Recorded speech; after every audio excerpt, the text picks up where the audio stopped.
Hello and welcome back inside the Sanford Coyote Sports Center, talking South Dakota women's basketball with head coach Dawn Plitzuweit. And Dawn, just one game on the schedule for you last week. It was against Purdue Fort Wayne, 69-51 here at home to conclude that short homestand that you had. How would you classify this game now that you've had a little chance to digest it?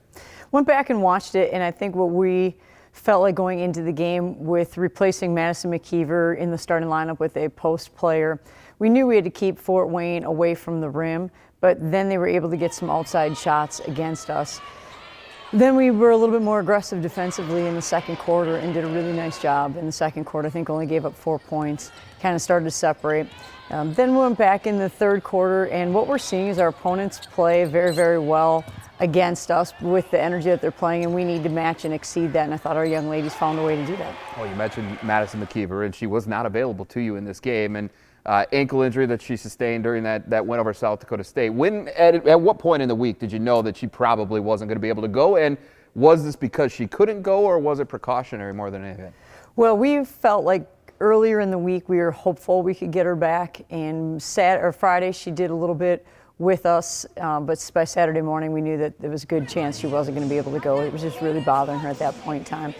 So really, because she wasn't able to at that point, and hopeful that we can get her back soon, but again, it depends on how her body adjusts and how her body reacts, but she's a really tough kid, and she's doing everything that she can. So now we just kind of wait and see. I was just going to say that. Anybody who's watched her play knows how tough she is. This is, in fact, the first game she's missed in her career. So now that you've had the opportunity to watch her not be available, where did you miss her the most?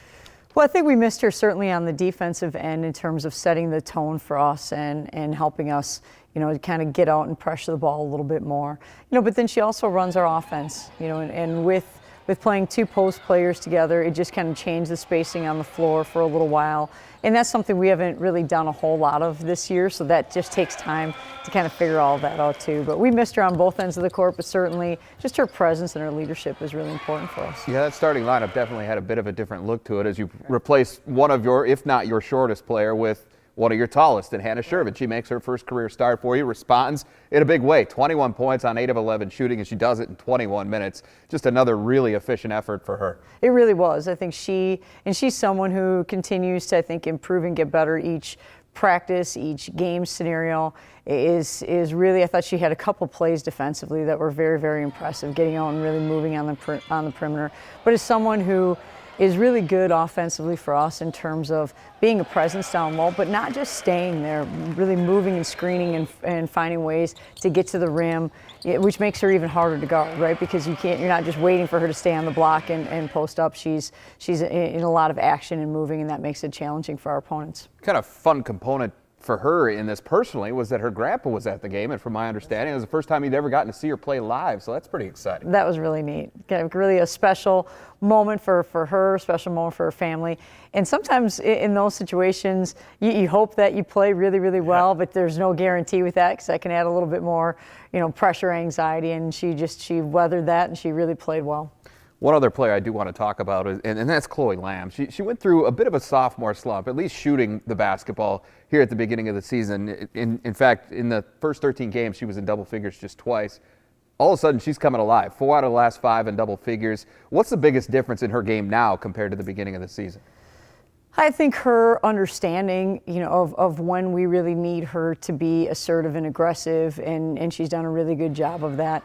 And she has the ability to make tough plays. I think there are very few female basketball players that have that ability. She hit a floater on the baseline in our game that I remember looking back at her bench thinking, that was a really tough shot, and Chloe has the ability to make those kind of shots.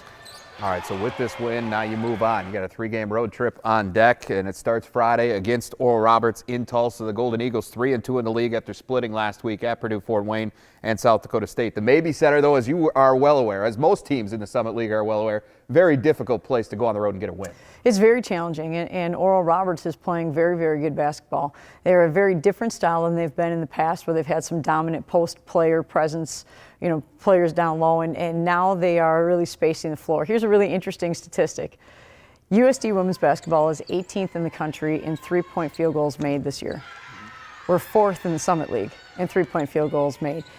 Oral Roberts is one of the teams that is ahead of us. They are actually 5th in the country in three-point field goal makes. They're number 1 in the Summit League in terms of field goal percentage defense. So a team that is really, really challenging to play against any place, and now you play on the road. We're going to have to really be very, very sound defensively, and we're going to have to find ways to take care of the basketball. They do a great job of turning their opponents over. From there, it's a quick turnaround. You move on to Omaha, and all of a sudden you go from playing 2 games in 12 days to playing 2 games in less than 48 hours. Is there any concern about that quick turnaround, given it's been so long since you've had to do it? It's just an interesting time frame for us, where we've had in the non-conference, we had so many games back to back to back, and finding ways to prepare for opponents. Then with this stretch, we've had a chance to really work on ourselves, and felt good in both games, the South Dakota State game and the game against Fort Wayne at home. Really did a nice job taking care of the basketball.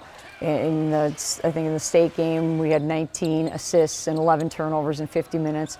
In our game against Fort Wayne, we had, I think it was 19 assists and maybe 9 turnovers or 8 turnovers, something along those lines. And just to see our players valuing the basketball is really important. It's a growth period for us. Now you're going to have to be able to make those adjustments a lot quicker as we get into this quick turnaround. All right, well, good luck to you this weekend. Safe travels, of course, and look forward to catching back up with you again next week. Sounds good. Thank you, Jay.